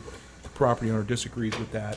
The court process is the opportunity to put on their case before a jury to decide if the numbers that we're throwing out there are too low. So yeah, this is the first step. Okay. Okay, any questions for staff? So most of these, or all three of these, are in deplorable condition, I'm assuming? Because I have gone by at least 3 of them, and there's more if you really want to get into it. I That went they're by 2 of the, I went by them boarded up. today, and I'm trying to remember, 2 of the 3 were developed and in very bad condition, and the third, if I'm not mistaken, is a vacant lot. Correct. That's right, okay. So they are, Yeah, one's Pretty boarded bad. up, Okay. so there's no occupants in it at all. It's been boarded up for several years. The triplex does have people living in it. Is it in, they have people living in it. Then as mentioned, the third one is just, vacant land. Although the triplex is partially boarded up, and people are living in units that they shouldn't be living in, as I understand it. Okay. In a moment, ma'am, yes. Just 1 minute. Okay. Any other questions for staff? Okay, yes, ma'am, now we'll hear from the public. Thank you. You're welcome. Good evening. I am one of the tenants of 6568 Desert Queen, have been here for 5 years. And the property is not boarded up at the triplex that you're talking about. And my understanding, when I heard about it about a year ago, that the property was not involved in the mass transportation or transit. It was just going to be just a property where the abandoned homes are on 6538 and 36. Again, it's very difficult to try to find housing in 29 Palms, as you know, as a senior. And the purpose of a transit downtown, I understand that you're, growing, but it's also difficult when you don't have housing available, particularly for seniors. And I went through this last month trying to find housing for a friend of mine that lived a block away from me that's also being relocated.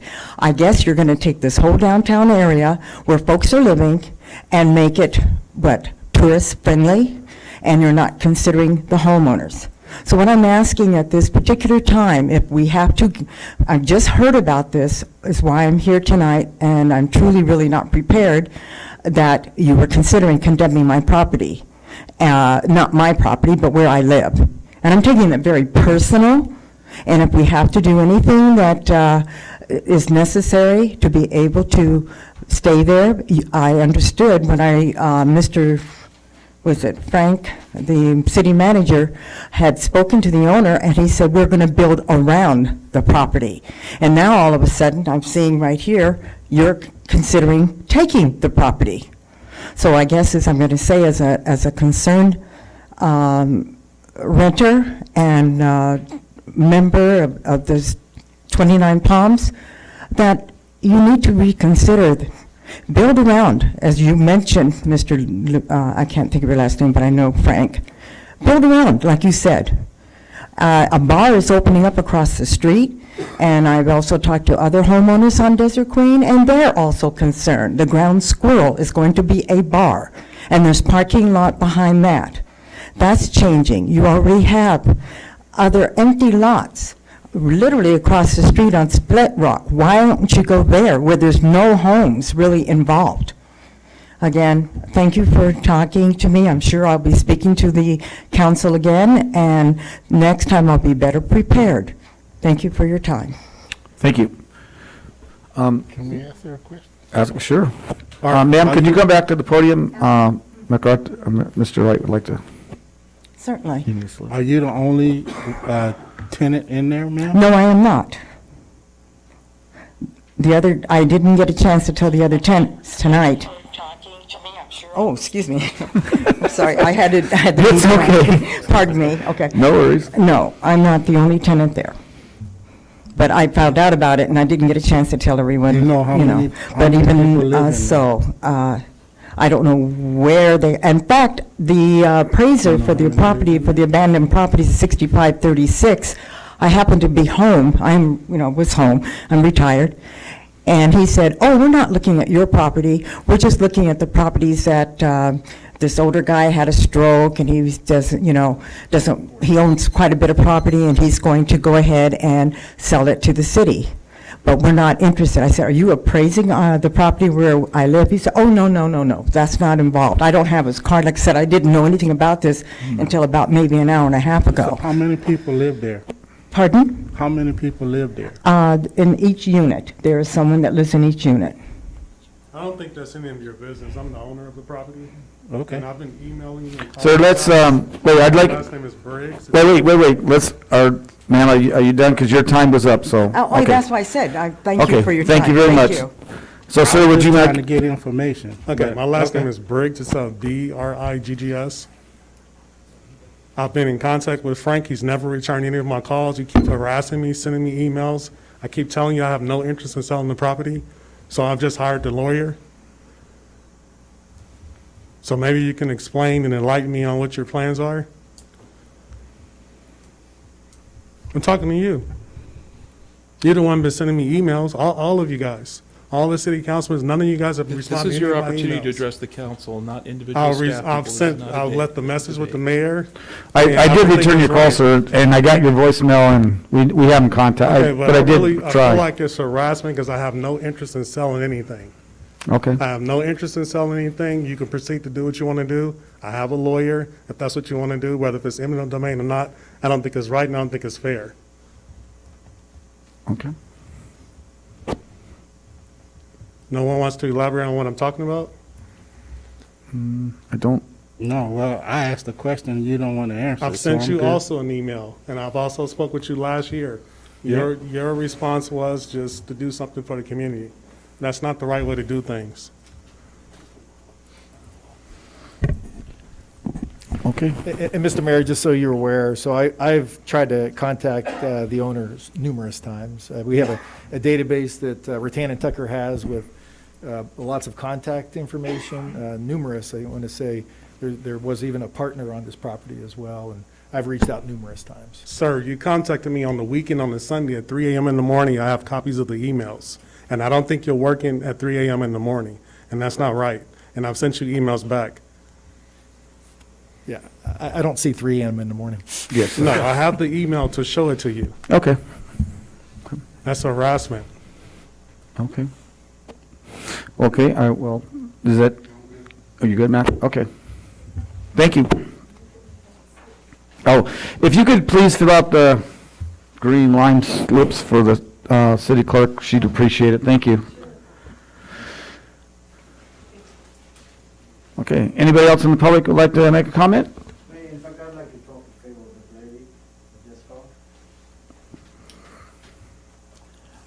I've actually come up to this podium numerous times sharing how we have a shortage of homes. In fact, I would like you all to go ahead and consider her plight based on her age. It's very, very tough to find affordable housing in the city. We have a new gold rush called the vacation rental. I'm actually happy that we have that gold rush because I think that gold rush will clean up a lot of buildings. But this is a unique case where we're going to displace somebody. If we can build around that building, I would like you all to consider and think what she's going through. Thank you. Okay, thank you. Okay, anybody else? Frank, where is this desert? I thought we were just doing the Split Rock side, not the Desert Queens, the Split Rock right No, behind the yeah. Chevron? Yeah, it's on this side. Yeah, it's on the Desert Queen side. Yeah, it's on the Desert Queen side. So we just drove back today on it. So, right, so you got the desert, or you got the Ground Squirrel, the new bar that it's opening. and you have one house that's boarded up right there. Then there's a triplex right behind it. I don't think I went by that one. Because I wasn't looking on Desert Trail. I was Desert Queen. I thought we were just looking at Split Rock. So so we're just talking about the houses, right? So the third one is vacant land. So the vacant land does go to Split Rock. Because from the transit center, ultimately, Split Rock from the master plan, there's supposed to be a traffic light there. And so the bus system would exit on Split Rock through a traffic signal to turn west or left. But yeah, these houses are not on the Desert Queen side. But the block is what they're building on, potentially. So a couple points for the council to bear in mind. This is, again, the very first step. There's a whole process still out there. Lots of opportunity to work with tenants in particular and with the owners of the property. We've had very little success working with the owners of the property, which is why we're at the point we're at. As it relates to the tenants, the lady who was here, there she is in the back, should just bear in mind that the city does have relocation assistance. No, this is for you, ma'am. You should just bear in mind that the city has a relocation assistance program, which is something that's required by law, and that. I'm sorry, were you talking to me? Excuse me. Well, Yes. I just wanted you to hear the information. So we have a relocation assistance program. So as this project moves forward, that's something that you can look into with the city manager. I and looked take into advantage it of. for the friend of mine that I mentioned to you that had difficulty finding a property. It is not feasible. Because again, a lot of times I have pets, you do not allow pets, or you're out, it's not accommodating, so that is not a possibility. Number two, it's convenient for the bus. I don't drive, a vocation, so just because you have a program is not, like I said, and I'm not the only senior citizen or disabled people that live in that area. And quite a few of us are, and like I said, I came unprepared because I just found out about it, but there are others that live in this area, and I will let them know what the purpose of with this parking lot. You see, when you bring the parking lot, you're going to be bringing in a total element of folks. And I know you're thinking of the tourists, but we have homeless problem, and I know you're addressing it, but not removing them. But there's going to be a lot of loitering from the bar. You're going to have the traffic from the bus, the air. There's a lot of things you need to take in consideration, not just because of the homeowners and the people that live around, that also have children too. Okay? Thank you for letting me talk. Okay, so, yeah, we'll bring it back to the council. I didn't have a chance to say, oh, did you want to speak? I do. Okay, come on up. Make sure you fill out a green slip. I will. Good afternoon, Mayor Pro Tem and the council. My name is Anita Pecky. I am a local resident. I have a wealth of knowledge and background in public transportation.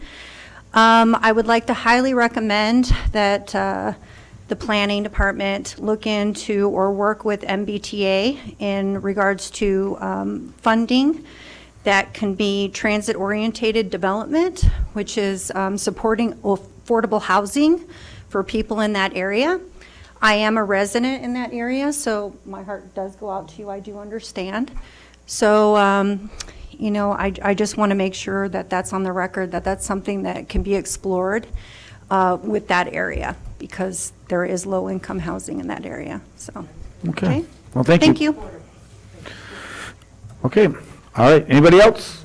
Okay, bring it back to council for discussion.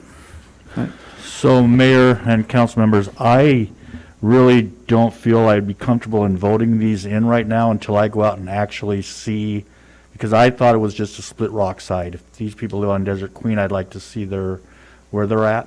So if we can maybe table this until the next meeting so we have a chance to look at it all, I that'd agree. be greatly appreciated. Okay, sir, Mr. Biggs, would it be feasible for us to have a meeting here, I mean, with you, and so we can get basically your side of it here at City Hall? Anytime. Okay, so if Mr. Lucchino reached out to you, we could set a time, we can have Patrick here, Travis, myself, any other council, well, we can only have two, but anybody here, we can just have a meeting and just kind of, if you say we haven't been communicating, then we'd like to communicate before. I've been there for 18 years. I just have no interest in selling. Based on my roots, my background, what I have, it's not even about money. It's not right. Okay, no, that's, I guess if we get that background before we have this next meeting, then we'll be able to have some information, so, okay, thank you. So Frank, if you could reach out, we could do that. Okay, did you want to make a motion to? Yes, I'd make a motion that we table 16, 17, and 18 until we have further information on it. I second it. Okay, I have a motion to second. Any other further discussion? Can I just Patrick? get clarification, Councilmember Klink? It's very confusing when I look at their sign that says builder in, by the way. Your comment was to continue it to the next meeting, but then your motion was to table it, which is a more Oh, I'm sorry. indefinite. Continue it till the next meeting. Okay. Okay. Okay. Thank you. Okay, so amend that motion, please. Are you still comfortable with seconding that? Okay, all right. Any other further discussion or, okay, roll call, please. Councilmember Wright?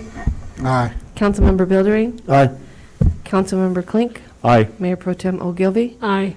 Mayor Mitz? Aye. Approved 5-0 to table. Thank you. Okay. All right, number 19, it's a building improvement loan program. It has to do with Project Phoenix area, so I'm going to step out and leave it in the capable hands of Madam Pro Tem.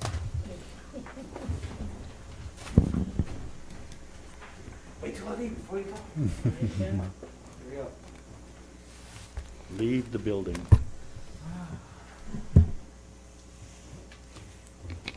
Okay, item number 19, Building Improvement Loan Program. I give it to you, Frank. Yeah, so Mr. Clark, our Community Development Director, will give the presentation, but this is a very exciting item, as we're getting closer to completion of Project Phoenix. To be successful, it's not just what the city will build, it's what the private enterprises will be developing. So this is I think, a really great marriage between public and private partnerships. Mr. Clark? Yeah, thank you, Madam Mayor. So this item is to establish a loan fund to assist in improvements to downtown buildings. This would include both the facades of the building as well as outdoor areas of those businesses. It is a 50-50 match program, 50 from the city and 50 from the applicant. Minimum loan amount is $5,000 and the maximum loan amount would be $40,000. There's a total of $350,000 in the fund from the Project Phoenix project. Loan terms would be 3% interest, 10-year repayment term.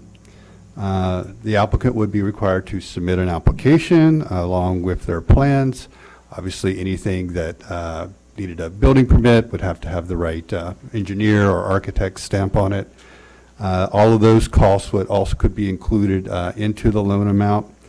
So some of the eligible activities include the exterior facade improvements, so that could be painting, mortar repair, stucco repair, those sorts of things, signage, new signage or replacing signage, or correcting nonconforming signage, awnings and canopies. One exciting part is the outdoor patio spaces as well. So with the paseo, we have a lot of space behind the buildings. In some instances, between the buildings and the paseo, that could be dressed up for outdoor dining.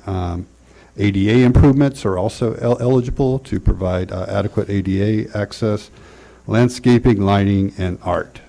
So a wide array would not cover interior improvements or anything that's not fixed, such as tables and chairs, things like that. So the funds, as I mentioned, the funds would cover development of the plans and permit fees. It's really going to be kind of a first come, first approved, I guess, I would say, type of system until the funds run out.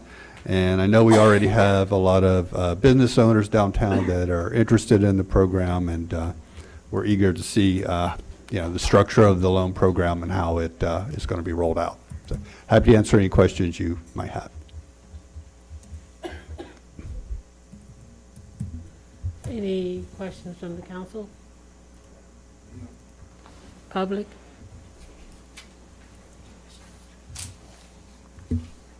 Okay, all righty. I'm looking for a A motion? Yes.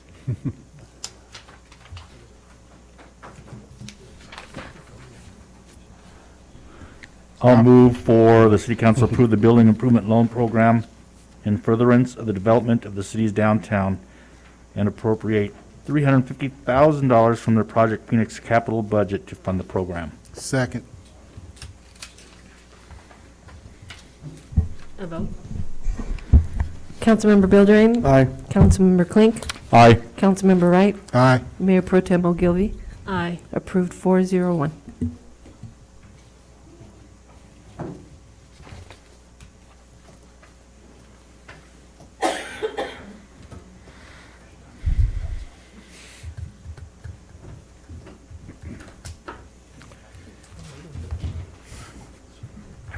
Okay, I'm back.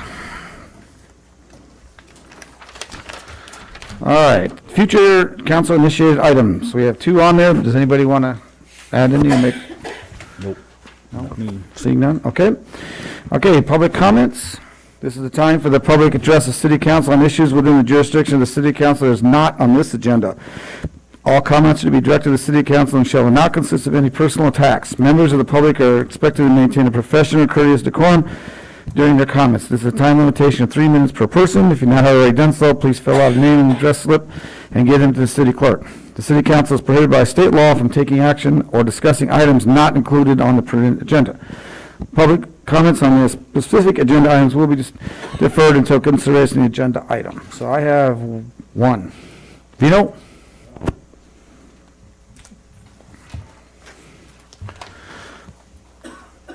Oh, I see another one coming in, though.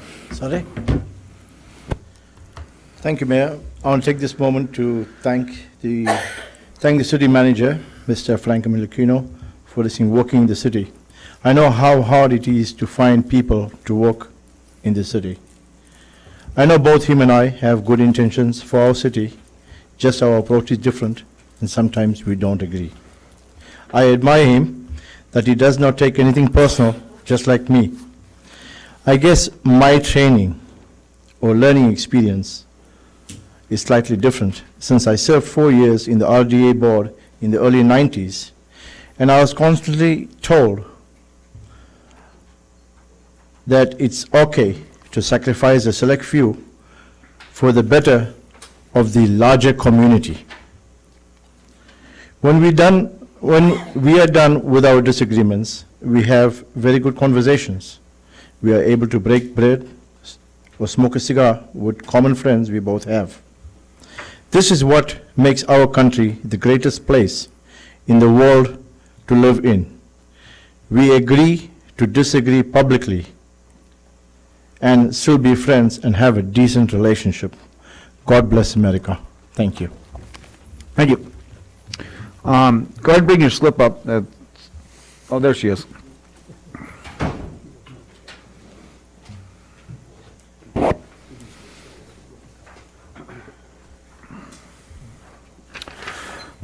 Okay, Chad. Yes, sir. Ladies and gentlemen, Mr. Mayor, Mrs. Mayor, members of the council, thank you for this opportunity. My colleagues and I are actually here for an event tomorrow on the base, but we were presented with an opportunity to introduce ourselves to you, kind of let you know a little bit about ourselves. My name is Chad LaChance. I am a retired Marine combat veteran and the military program coordinator for the Yuma Truck Driving School. I'm here this evening representing HTS Truck Driving Institute and Phoenix Truck Driving Institute. We have 7 schools across the state of Arizona, New Mexico, and Texas. We are looking for future potential growth opportunities, not only to better the community, but also our transitioning service members. I'm not really sure the appropriate action of how this works, but I think I would request that this be placed on a future agenda so that we can talk about future potential growth opportunities. If you would just, I'll get your number after the meeting and, meet with community development, Mr. Clark, and then we could work through it. Thank you for your time. Well, that's it. Oh, thank you. You had to wait so long for that. You waited 2 hours to do that. That's good, Matt. You guys, that shows patience. You must be an infantryman. Okay, that's it. You guys don't want to make any comments? It's good? Anybody else? No? Okay. All right, Frank, you're up. And we're almost at 8 o'clock, so I have this long laundry list of stuff. To update, darn. Actually, I don't. I just a few things. It was the really 3 minutes on. It was really nice today, and I know Mr. Munoz probably can comment on it because he gave me an opportunity to reflect. Took him down there today right before the meeting to look at Project Phoenix, and he reminisced about the very beginning of the project with some of you from the beginning of probably 2010-ish, where that was hatched at one point. And 10 years plus later, we're a couple months away from completing it. As you can see down there right now, the texture on the visitor center walls is up, so now you're starting to see some of that architecture come to life. We were walking through today, some of the tile is being laid, and a lot of the site improvements are there. The Paseo, we've heard about that Paseo for many years, and now that Paseo is in place. I think a lot of the business owners are starting to get excited about this. This program kind of hopefully marries that all together, but it was a good opportunity hearing Patrick kind of bring up and kind of reminisce about the beginning. And I think probably Councilmember Klink was maybe the only council member at that time. No, I was there. There too. That talking about that very beginnings. And so anyway, it was nice to kind of reminisce on that. Saturday, I know Mr. Clark, if you want to, I don't know the times of the community cleanup. Oh, gosh. It's- I wasn't prepared.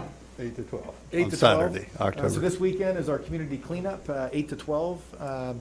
At Lucky Park will be the containers that are down there. So this is our second event per year that is within our BERTEC contract.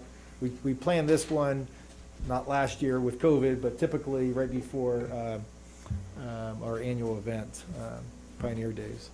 So what else did I have? As far as update, I closed all my windows here. What else? Sorry. Frank, I have one Please. while you're looking. So just want to let council know tomorrow evening, 5 p.m., Lucky Park. This is our last downtown workshop, public workshop that we'll be holding. So at this meeting, we're going to give the results of the survey where people kind of chose the form of downtown they would like to see in the future, the type of road improvements or sidewalk improvements. Those will be presented. What the citizens thought about a roundabout at Split Rock or not, that will be presented along with some initial information on land use, and the consultant will have some sketches and renderings of what downtown could look like in the future under this plan. So this is our last public meeting. We will have, of course, have public hearings for the work for the Planning Commission and City Council to adopt the plan, but this is the last sort of big one. We've had 2 workshops. We've had probably 8 study sessions. We've had 2 web surveys. So we've given a lot of opportunity for people to provide input. And I was personally walking around downtown handing out cards for the meeting today earlier. So. Thank you, Mr. Clark. And make sure it's on the front page. Kurt Loft actually put it on the front page one time. Then 2 other So much pressure. updates for the council. So just be aware, the County Board of Supervisors either has already or will be considering adoption of the MICO. It's Micro Enterprise Kitchen Operation. So this is a state mandate that the counties have to adopt through county public health, which will allow kitchen operations in residential neighborhoods. So I think where it began is, we all have seen the people selling burritos, tamales in Stater Brothers or wherever. But now they don't have to go to Stater Brothers anymore to sell them. They can sell them out of their house, and they can have a kitchen in their house. So that, I think the county is, and I'll confirm this, either has already or going to consider, but potentially it will be passed. Then I think we got to update our local ordinance to allow that as well. So that's coming. Just wanted to kind of, give the. Got a question. Sure. Is that going to be an inspection of a kitchen? Public health, yeah, Okay. county public health, yeah, so they will inspect it. we're responsible for the land use side of it, so we're gonna have a checklist of things that they have to comply to, but county public health will ensure that it's, Okay. their standards are met. Thank you. Then finally is wastewater outreach. Again, the city is involved in many pieces of outreach, as we heard tonight. That is only one of them. Mr. Clark brought up about the downtown specific plan, and Ms. Minitry and Ms. Benton in the audience. Prop 68, we did a ton of outreach. The city cares, the staff cares, and then the council cares of public input. So we will continue to always be transparent and put this information out. And so the next thing is wastewater. So we'll be, part of the $980,000 we got to the state is outreach. So I know I had a conversation with Mr. Bowden on the phone yesterday on it. People are making assumptions out there, and when there's a lack of information, they make their own opinions and assumptions. And so that's why it's real critical that the city starts putting information out to educate everybody. So that will be coming out very shortly as well.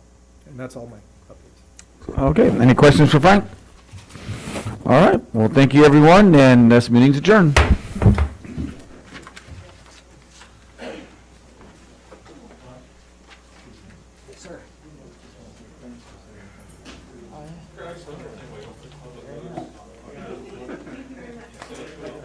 So are you looking to open a school here? We are. Okay.